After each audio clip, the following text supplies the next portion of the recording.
Volvemos al canal esta vez para hablar de el UFC 323. También vamos a estar hablando del evento de este fin de semana, pero sobre todo quería repasar lo sucedido este último fin de semana en lo que fue el último evento numerado del año 2025 de cara a este año que promete mucho con la adquisición de los derechos de la UFC por parte de Paramount y el evento de la Casa Blanca que se nos viene. Pero vamos a hablar del UFC 323, un evento con muchísimas sorpresas y el cuarto evento con más knockdowns de la historia. Así que eventazo para mí. Los peleones que hubo fueron impresionantes y vamos a empezar obviamente hablando por el último, que fue el de Merab Dvalishvili contra Piotr Yan. Era la pelea por el título del peso gallo de la UFC y el peleador ruso se terminó imponiendo a Merab Dvalishvili en una decisión unánime. Además, le cortó la racha de 14 victorias seguidas del georgiano. Merab llegaba como el campeón defensor, era favorito por mucho en las apuestas, por lo que revisé estaba a menos 485, es decir, si vos querías ganar $100 tenías que poner 485 en las apuestas. Muy baja la cuota, era muy favorito Merab, y aún así, como lo estuvimos hablando en el último video, en la previa de lo que fue este evento, podía ser tranquilamente que Piotr Yan se lo lleve, y así fue. En las tarjetas 49-46, 49-46 y 48-47 para Piotr Yan.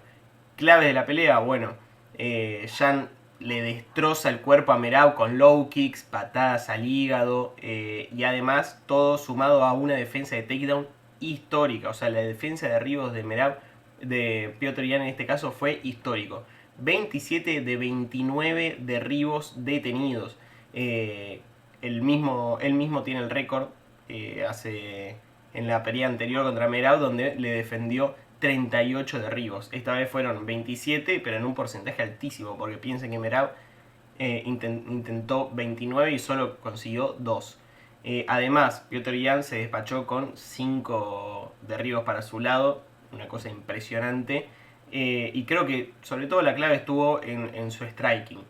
Como siempre, el striking de Piotr Yan muy limpio, preciso, lo pudo mantener de esa forma a lo largo de todo el combate. Nunca se lo vio perder técnica por cansancio, por dolor.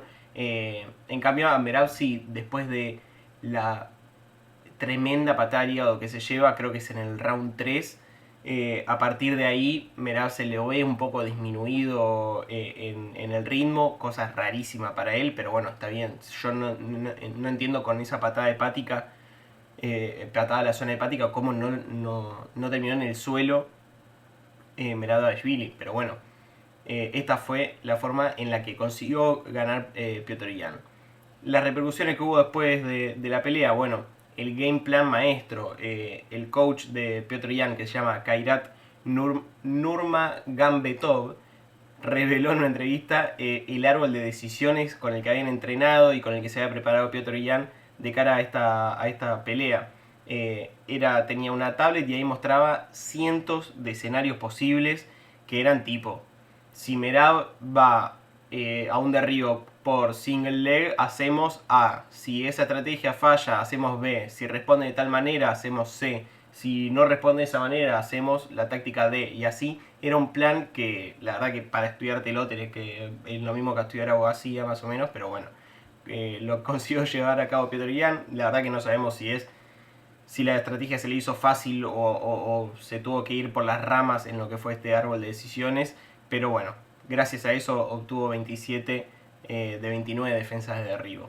Con esta victoria, Piotr se convirtió en el líder absoluto de golpes significativos en la historia del peso gallo UFC. Tiene 1456 en su carrera. Y le siguen Pedro Muñoz, 1358, Rob Font, 1307, el mismo Merab, 1249, y Marlon el Chito Vera con 1243. Merab casi hace historia, pero no, porque si ganaba hubiese sido el primer peleador en UFC con 4 defensas de título en un año. Ya había vencido a Umar en enero, O'Malley creo que fue junio y Sanhagen en octubre, y ahora, bueno, todo esto se terminó yendo al tacho después de esta pelea, junto a su candidatura al Fighter of the Year del 2025.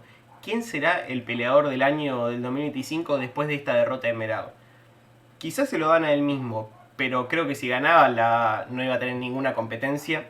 Era sí o sí, iba a ser elegido como el peleador del año, y ahora puede ser que no.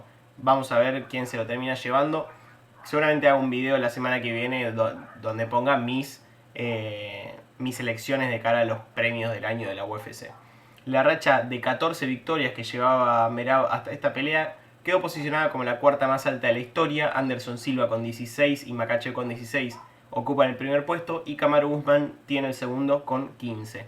Y ahora Jan es bicampeón de peso gallo, ganó 2 veces el mismo cinturón, y entró al top 6 en el libra por libra, mientras que Merab cae del 3 al 8, si no me equivoco. Esta es su primera derrota desde el 2018, para que se den cuenta lo que era la racha. ¿Qué sigue para cada uno de los dos? Bueno, Merab creo que le queda una revancha o subir de peso, intentar una candidatura al título en el peso pluma. Merab pidió trilogía cuando terminó la pelea, y el coach de Merab admitió que 4 defensas en el año fueron demasiado, hubiese sido demasiado para casi cualquier luchador. Quizás vemos un bajón en el ritmo del que venía peleando, esperemos que no, que siga peleando muchísimo, pero no descarto que el año que viene haga 2 peleas quizá en todo el año y se mantenga ahí. Vamos a ver qué termina pasando, pero bueno, yo creo que las posibilidades son esas, o revancha o subir de peso.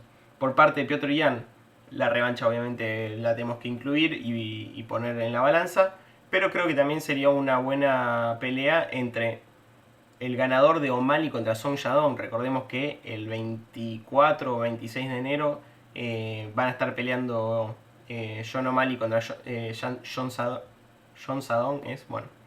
Van a estar peleando, y el ganador de esos sería seguramente el candidato al peso gallo.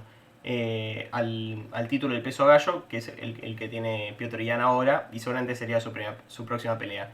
Y como tercera posibilidad, Umar Nurmagomedov, creo que se lo merece. Para mí, como lo dije anteriormente, me parece mejor peleador que Dvalishvili, y justamente Petr Yan viene de ganarle, así que podría ser un buen matchup.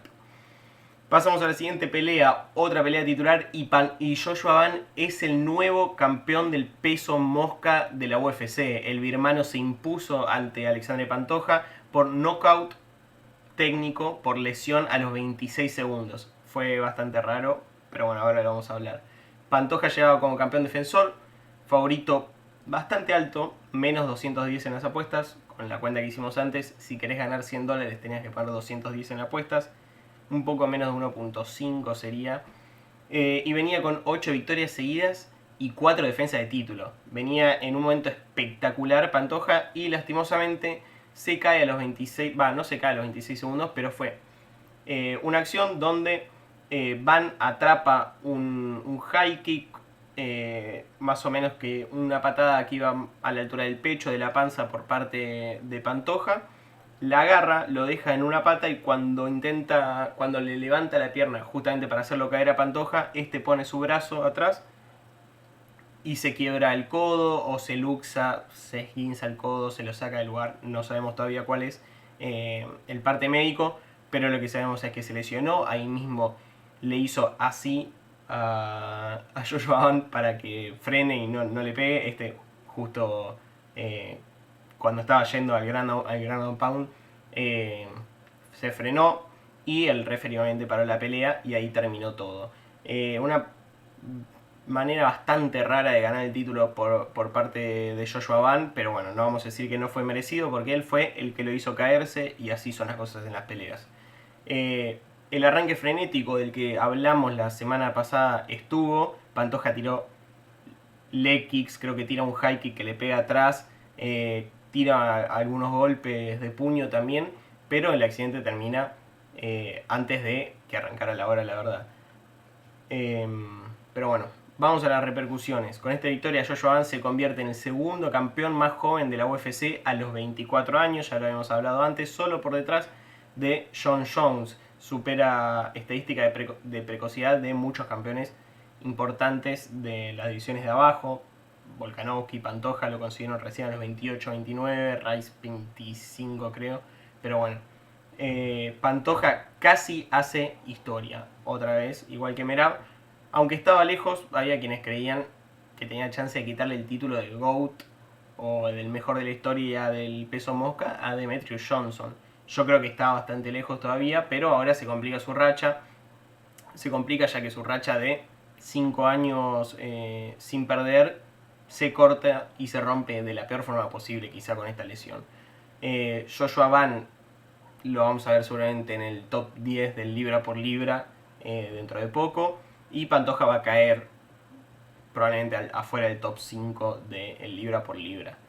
¿Qué sigue para cada uno? Pantoja, una revancha inmediata, probablemente cuando un campeón es muy consistente, le viene ganando a todos los de su división y de repente pierde, en general se le da una revancha como para redimirse. Y esta vez, con el tema de la lesión, es claro que se tiene que dar. Sobre todo porque nadie puede confirmar que Joshua Van es mejor que Pantoja o que Joshua Van en una pelea le ganaría a Pantoja. Se dio esta chance después del derribo que se rompió el brazo y de esta forma fue como ganó. Pantoja ya posteó en Instagram y dijo: he pasado por peores momentos, volveré más fuerte. Vamos a ver cómo vuelve Pantoja, vamos a ver si se le da esta pelea, que creo que es lo único que va a estar buscando. Por parte de Joshua Van, puede buscar una defensa antes de que vuelva Pantoja, no sabemos cuánto va a tardar la recuperación. Se me ocurre Tatsuro Taira, del que vamos a hablar justo ahora, o el ganador de Brandon Royval y KP, que es el fin de semana, que también lo vamos a estar hablando más adelante. Pero bueno, Joshua Van está de pie como el nuevo rey de las 125 libras, pero con un asterisco, digamos, porque ganó gracias a una lesión del rival que él causó también. Pero bueno, pasamos a la siguiente, que es Moreno versus Tatsuro Taira. Tatsuro Taira venció a Brandon Moreno por knockout en el segundo round, minuto 41 y 45, y el japonés consigue la victoria más importante de su carrera hasta ahora, sin dudas. Moreno llegaba como ex campeón, favorito en las apuestas por poco y con la misión de ganar y volver al top, intentar de pelear por el título lo antes posible, cosa que cada vez se antoja más lejos. Claves de la pelea: Taira conectó un head kick perfecto de contraataque que lo manda a la lona a Brandon Moreno, y bueno, con el ground and pound rápido termina la pelea, el referee interviene y da el knockout. 100% de defensa de takedown para el japonés, que detuvo los 4 intentos de Brandon. Dominó la distancia, era una de las claves que habíamos visto. Era un poco, no sé si es más largo, pero la forma que tiene de pelear es más a la distancia comparado a Brandon Moreno, que es un tipo que intenta recortar distancia, buscar de vez en cuando un derribo, buscar los ganchos. Y es lo que hizo en esta pelea: buscar el clinch, buscar los derribos, pero nunca encontró la forma de hacerlo ni terminó de entrar en ritmo de la pelea y terminó siendo noqueado. Vamos a las repercusiones. 6 de las 8 victorias de Taira en la UFC son por finalización. Sorprendente, sobre todo en una división de peso mosca donde las sumisiones quizás son iguales que en cualquier otro peso, pero los knockouts son más raros de ver debido a su bajo peso. Y de esta forma se va a meter al top 3 del peso mosca. Ya seguramente esté en la conversación por el título, como lo hicimos recién, porque estábamos viendo quién es el próximo en pelear contra Joshua Van, y Tatsuro Taira va a estar en la discusión seguramente.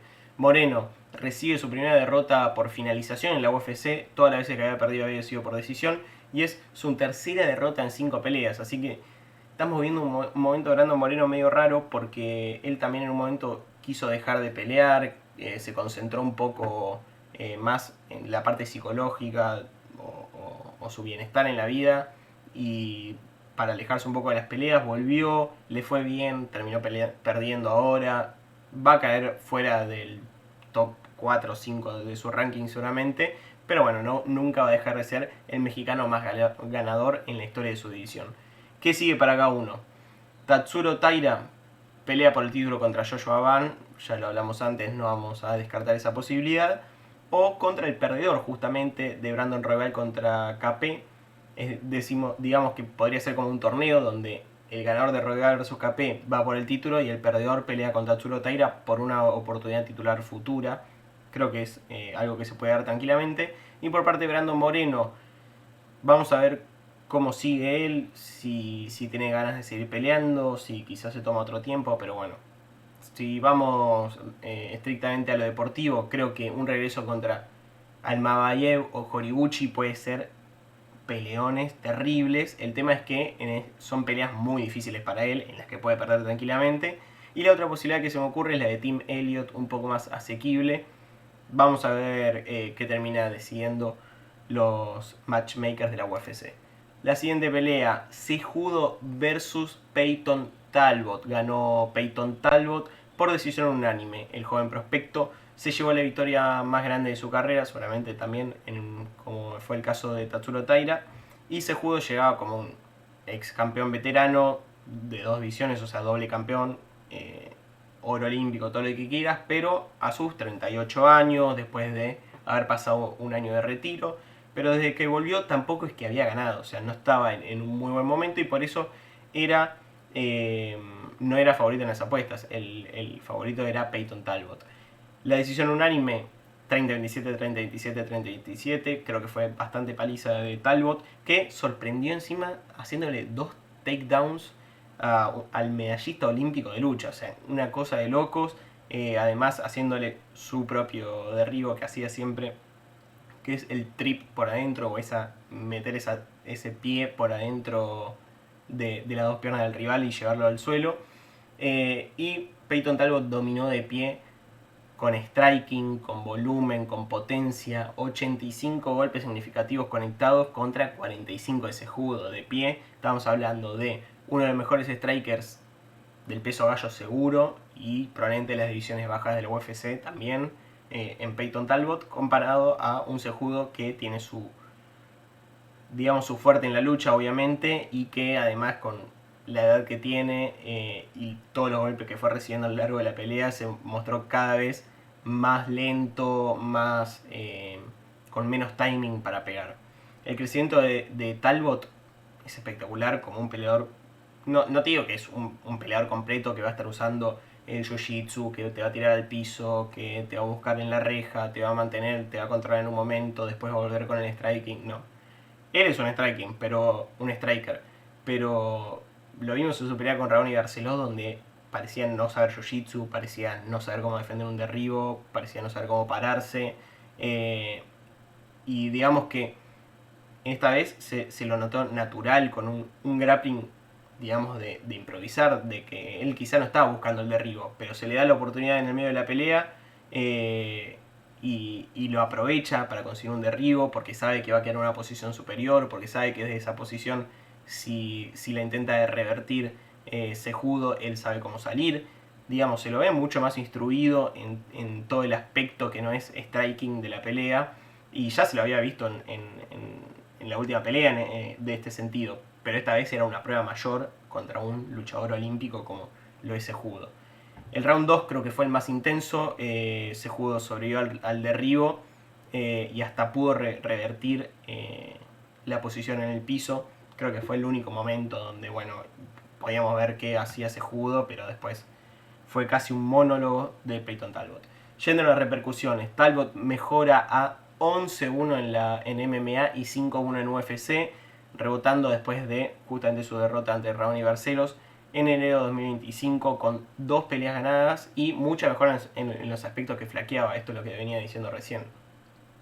Se mete directo al top 15 del ranking del peso gallo y ahora nada con los Sharks, como dijo él. Ahora se va a empezar a medir contra los mejores del mundo de su peso y vamos a ver ahora si es capaz de demostrar todo lo que viene demostrando hasta ahora, porque está bien, tiene esa mancha en su carrera, que es la pelea contra Raoni Barcelos, pero él ya demostró en estas 2 peleas que no le va a pasar eso. Ahora vamos a ver cómo es contra los mejores del mundo. Con esta victoria, Talbot se convierte en el primero en hacerle un takedown, o sea, un derribo a Cejudo desde el 2016, antes de su racha de títulos y de convertirse en doble campeón y todo eso. Nadie lo derribó después de eso hasta Talbot hoy, para que dimensionemos lo que fue su actuación. Cejudo se retiró después de esta pelea, récord de 16-6, 4 derrotas seguidas justamente ahora, pero bueno, contra los mejores también de su división. Sterling, que fue una pelea por el título, Merab, que bueno, acá vamos a hablar, 14 peleas seguidas ganó. Song Yadong, que quizá tiene en enero la chance de demostrar que puede ser un campeón, y justamente Peyton Talbot, una de las mayores promesas en general de todos los pesos de la UFC o prospectos jóvenes que se acaban de meter en los tops.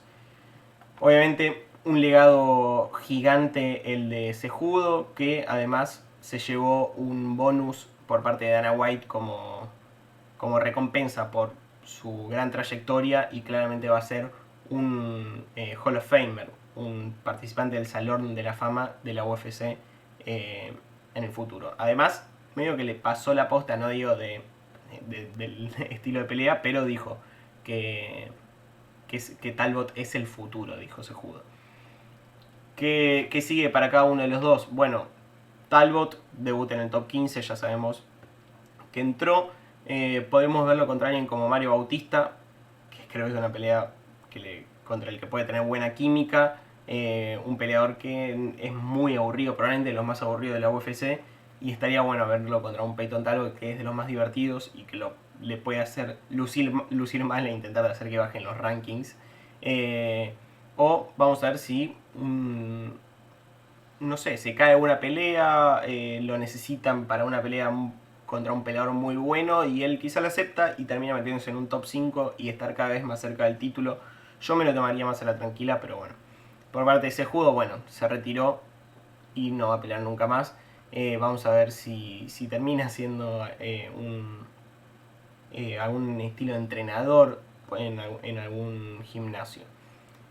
En resumen, bueno, Peyton ganó, va a estar en el top, vamos a ver contra quién se termina enfrentando. Yo quiero que en un futuro se dé la pelea de Peyton Talbot contra Sean O'Malley. Vamos a ver si se termina dando una pelea de strikers flashy, digamos, strikers que tiran lujo adentro del octágono. Y Cejudo, bueno, que le vaya bien después de su retiro. Última pelea de la que vamos a hablar, Blachowicz contra Guskov. Blachowicz empató contra Guskov en esta pelea en una guerra de 3 rounds con knockdowns de ambos lados. Blachowicz llegaba como ex campeón, con experiencia de élite, un poco favorito, pero muy pasado de edad, digamos, y buscando romper una sequía de victorias de 2022 y una racha de 5 peleas sin ganar. Por otra parte, Guskov es un prospecto del que tampoco es que se le tiene muchísima fe, pero que se sabe que va a estar rondando el top durante varios años todavía, porque tiene 33 años, y de esta manera se dio la pelea. Blachowicz abrió con calf kicks potentes, o sea, low kicks muy buenas para intentar de frenar un poco a Guskov, que claramente al ser más joven es más rápido, pero Guskov no creo que haya aprovechado esa velocidad, sino que se dedicó más a intentar de poner manos de poder, que en realidad es lo que iba a hacer Blachowicz. Pero bueno, dominó el segundo round con un knockdown terrible, el de Guskov le metió un 1-2 y justamente con el cruzado lo manda al piso. Y en el ground and pound yo pensé que iba a terminar la pelea, sobrevivió Blachowicz y de esta manera encararon el tercer round estando bastante arriba en las tarjetas el uzbeco. En el tercer round siguió siendo superior Guskov, pero terminando la pelea, Blachowicz lo llevó al piso de un golpe y de esta manera se terminó llevando el tercer round. Como el primero se le había llevado Blachowicz y el tercero se lo llevó Blachowicz y el segundo fue un 18 clarísimo para Guskov, esta pelea terminó en empate, aunque fue un empate mayoritario porque uno de los jueces dio 29-28 para Blachowicz. Creo que Guskov mostró velocidad dentro de todo, pero mostrar velocidad contra un tipo de 42 años que nunca se destacó por ser un peleador rápido, no creo que sea algo muy vistoso. Y también no lo veo a Guskov haciendo una racha impresionante y llegando a una oportunidad titular, la verdad.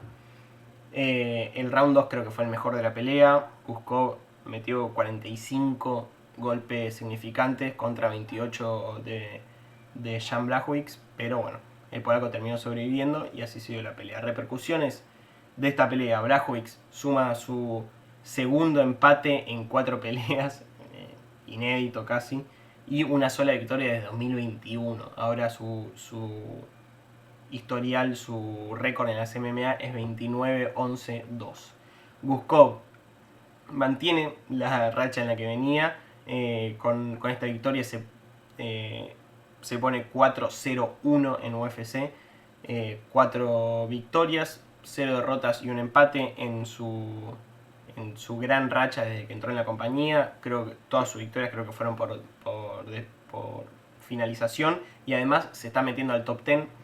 Con este resultado Blachowicz se convierte en light heavyweight con más empates, con 2, empatado a Glover Teixeira, y además se escuchó por el micrófono de Bruce Buffer que era empate antes, y bueno, hubieron repercusiones en las redes. ¿Qué sigue para ambos? Blachowicz, bueno, un posible rematch, digamos, cuando hay un empate muchas veces se da esta revancha, como un last dance, o justamente un last dance contra un Ankalaev, por ejemplo, algún peso semipesado que esté un poco de capa caída, pero que todavía tenga chances de volver a pelear por el título y que le sirva la pelea con Blachowicz como un rebote, y volver al top 5, 3 o lo que sea. Guskov, por su parte, la revancha la vamos a dejar en pie, o un intento al top 10 contra alguien como Dominic Reyes, Khalil Rountree, alguno de esos. Yo creo que todos le ganan en el top 10, o la mayoría de ellos. La verdad que no me acuerdo todo el top 10 entero, pero estoy seguro de que perdería contra la mayoría. Pero bueno, se tienen que dar las peleas para ver eso. Las preliminares, cosas para destacar: la pelea de Ivo Braniewski contra Ivo Aslan, increíble. Fue un solo round, y ni siquiera fue un solo round, fueron 2 minutos increíbles, los dos llevándose al piso de piñas, los dos a punto de noquear al otro y a punto de ser noqueados y no sé qué, y terminó ganando Ivo Braniewski por knockout. Quizá uno de los mejores, el mejor round del año seguro, y uno de los mejores rounds de la historia de la UFC probablemente. Manuel Loco Torres lo noqueó a Grant Dawson, terrible knockout, y me pone muy contento porque Grant Dawson es un peleador bastante aburrido. El Loco Torres es un peleador que creo que tiene 15 de sus 16 victorias, 15 son por knockout en el primer round, o sea, una cosa de locos. Y después Jalin Turner, knockout a Edson Barbosa. Abdul Malik, que sigue demostrando, con un knockout, con una sumisión ante Antonio Trocoli, suele noquear, pero esta vez lo sometió. Chris Duncan contra Terrence McKinney, que todos sabemos que iba a terminar el primer round, fue así, terminó en una sumisión de Chris Duncan. Fares Siam contra Nassim Sadikov ganó por TKO. Y Bruno Ferreira contra Marvin Vettori ganó de manera unánime también. Destacar también la pelea de Maycee Barber contra Canin Silva, que Maycee Barber venía 21 meses sin pelear, casi morir por infecciones y enfermedades que tuvo, y terminó volviendo. Y bueno, cuando ganó la pelea, para mí pasándola por arriba, la top 5 o 6 de la división, y terminó llorando cuando le levantaron la mano. Pasamos a lo que se nos va a venir este fin de semana, porque vamos a tener Royval vs KP como pelea estelar de este evento, último evento del año, un Fight Night en el Apex, y va a ser quizá una definición por quién es el siguiente al título en el peso mosca. Lo veníamos hablando recién. Yo creo que Brandon Royval, por una cuestión de volumen, tiene mucho la ventaja, además de ser un tipo más alto que Manel Capé. Pero bueno, Manel Capé sabemos que tiene buenos golpes y un poder un poco más grande seguramente que Brandon Royval, que no suele noquear a nadie. Pero lo que nos interesa a los argentinos es la pelea de Giga Chikadze contra Kevin el Chino Vallejos, que se puede meter en el top. Giga Chikadze está 15 si no me equivoco, así que de esta manera el argentino entraría en el ranking si es que gana. Pero bueno, vamos a hacer una previa de la pelea de Chikadze contra el Chino Vallejos. Primero vamos a repasar el perfil de ambos peleadores. Kevin Vallejos tiene 24 años recién cumplidos, cumplió el 9 de diciembre, 1,73 m, 1,78 m de alcance, y es un Ilia Topuria, un tanquecito compacto, buena guardia y muy explosivo. Creo que su estilo es ser un striking agresivo con mucho poder en las manos. Tiene 11 knockouts de sus 16 victorias, un ritmo bastante alto y es de esos acechadores que te intentan de acorralar contra la reja cuando te tienen ahí, meter ese gancho que termina entrando en la mandíbula y noqueando. Además, en UFC está invicto 2-0. De esa única derrota que tiene en su historial, el 16-1, es contra Jean Silva por el Dana White Contender Series. Así que estamos hablando de palabras mayores. Creo que es de los pocos que le aguantó a Jean Silva los 3 rounds. Obviamente Diego López que le ganó, ¿no? Pero después en UFC siempre Jean Silva le ganó a todos, los pasó por arriba, y con el Chino Vallejos no pudo cuando estuvo en las Dana White Contender Series. Recientemente, bueno, 2-0, le ganó a Sang-Woo Choi por nocaut y decisión unánime contra Dani Silva hace poco, en agosto. Y sus fortalezas, creo, no sé si fortalezas en general, pero de cara a esta pelea, creo que la juventud, la presión que puede imponer ante Giga Chikadze y el poder, sobre todo en los primeros rounds, de intentar noquear, puede llevar a Giga Chikadze a cometer errores por tenerle miedo a esa mano derecha. Pero bueno, vamos a ver cómo se termina dando. Por parte de las debilidades, la inexperiencia, sobre todo contra veteranos, contra tipos rankeados ya, aunque bueno, ya lo vimos contra Jean Silva, y un posible problema con el rango. Fíjense la diferencia que hay en alcance entre ambos peleadores. La envergadura del Chino Vallejos es de 1,73 y la de Giga Chikadze de 1,88. Estamos hablando de uno de los pesos pluma más largos que hay en la división. Creo que la clave para esta pelea es intentar de imponer su ritmo, recortar la distancia lo máximo posible y yo no descarto que haya algún tipo de derribo de Vallejo, sobre todo si se nota que está ganando en un round, para intentar de cerrarlo de la mejor manera. Lo que más miedo me da es en el tercer round. No tiene mucha experiencia en el tercer round el Chino Vallejos, no sabemos cómo puede llegar, y contra un georgiano es difícil, ¿no? Un georgiano en general en el tercer round llegan bastante bien. Por parte de Giga Chikadze, 37 años, 1,83 m, es bastante alto para su peso, y un alcance de 1,88 que es pero una ventaja muy grande en esta división. Es un kickboxer, tiene 11 knockouts en su carrera, tiene un striking más preciso que potente, diría yo, pero bueno, claramente tiene potencia con sus 11 knockouts. Tiene buenos high kicks, contraataques, obviamente, es del estilo de Adesanya, John O'Malley, Talbot. Y viene de noquear a leyendas. Edson Barbosa, Cub Swanson lo noqueó también. Su racha en la UFC fue increíble, apenas entró 7-0 con 4 bonos seguidos. Pero bueno, tuvo lesiones, desgaste, cumplió muchísimos años ya desde aquel momento. Y hoy se encuentra con un 15-5 en su récord.